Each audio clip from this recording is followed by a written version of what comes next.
I'm his youngest daughter, Kalissa, and I am honored to share his story tonight. He was diagnosed with stage 3B lung cancer on January 24th of this past year, 2019. He received his care here in Lacrosse at Gundersen by many of those who are in this room. We met Dr. Crosby on our way in, and who are in the audience today. And I cannot continue without commending Gundersen for their excellent care that he received. From the date of diagnosis through the date of his passing on June 2nd, my dad had a rough 129 days.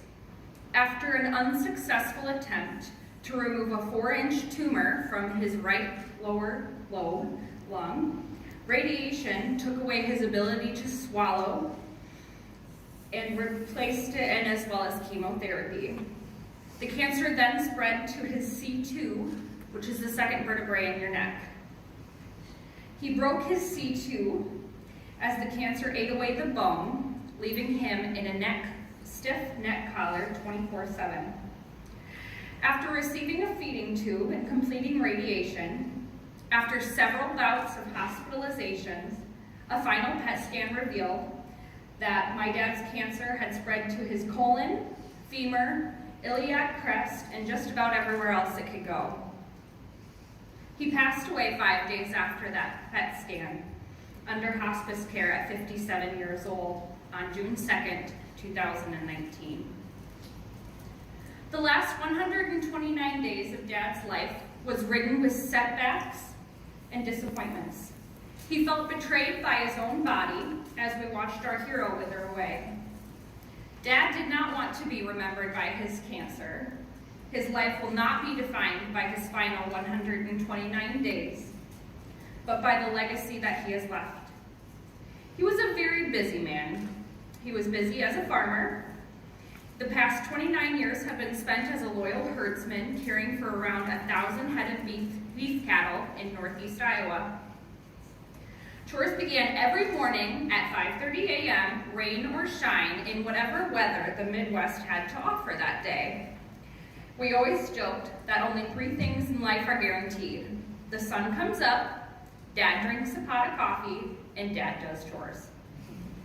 While on that farm, he was very busy spring and fall, caring for, planting, spraying, and harvesting around 2,500 acres of crops. While he was a hired hand, he treated the farm as if it were his own. He was very busy raising 5 kids, which resulted in being very busy on loving on 5 grandchildren. Now there are 2 on the way. He unfortunately will not be present to meet. And if you're counting, that would make 7 grandkids under the age of 4. Of all of his roles, I think Papa Moo, which is what the grandkids called him, was his favorite. He has left a legacy that will live on through stories and photographs.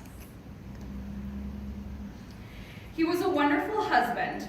His love for my mom was immeasurable. I remember him picking wildflowers for my mom, and taking her out on dates.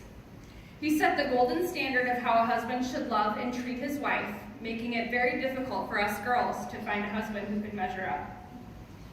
He was also very busy being a volunteer, serving his community as a member of the Wacoma Fire Department and first responders, as well as congregation president and on church council.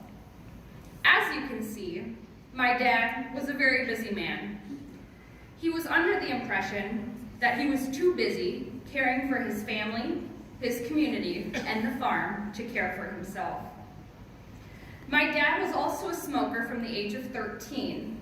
In his 50 years, he wrapped up an 80-pack year history.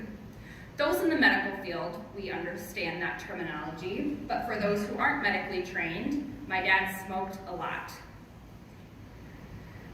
Many of us sitting in the audience today, like my dad, think that we are too busy, myself included. We are too busy with work, deadlines, crazy schedules, keeping up with the Jones, family life, and life in general. Too often we only care for ourselves when we are forced to, such as when cancer strikes. Today, our family would like to advocate for everyone to take care of yourself. My dad had been slowing down for several months prior to his diagnosis. His breathing was getting more labored. He wasn't as robust. He was easily winded and sleeping more. While I'm not blaming him, had he listened to his body sooner, maybe his cancer could have been caught sooner. More than that, our family would also like to advocate for lung cancer screening. If you are over the age of 55 and you have quit smoking in the past 15 years, or if you are currently smoking, or if you have a 30-pack year history, you qualify for a lung cancer screening, which is a very simple, painless CT scan.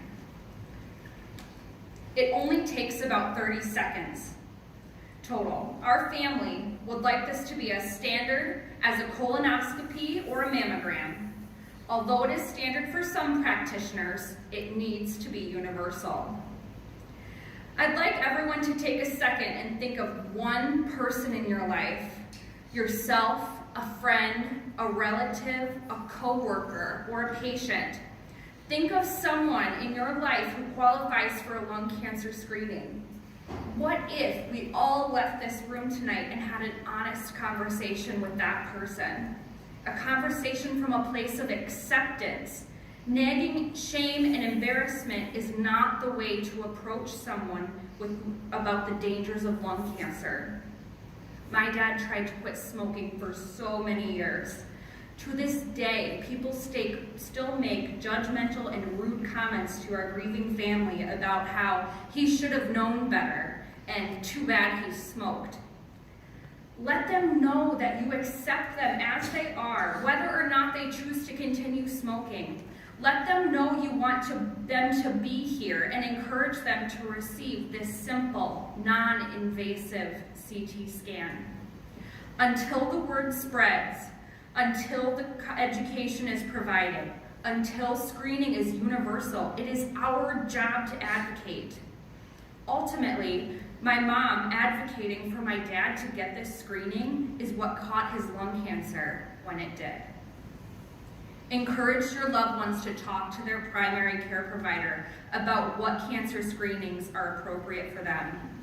In review, if you are over the age of 55, if you have currently quit or you're currently smoking, if you have quit smoking in the past 15 years, or if you have a 30-pack year history, you qualify for the lung cancer screening. In closing, we want you to talk to your patients, friends, colleagues, and loved ones. We want your family to have many more days than the 129 that we had. Do your part and shine a light on lung cancer.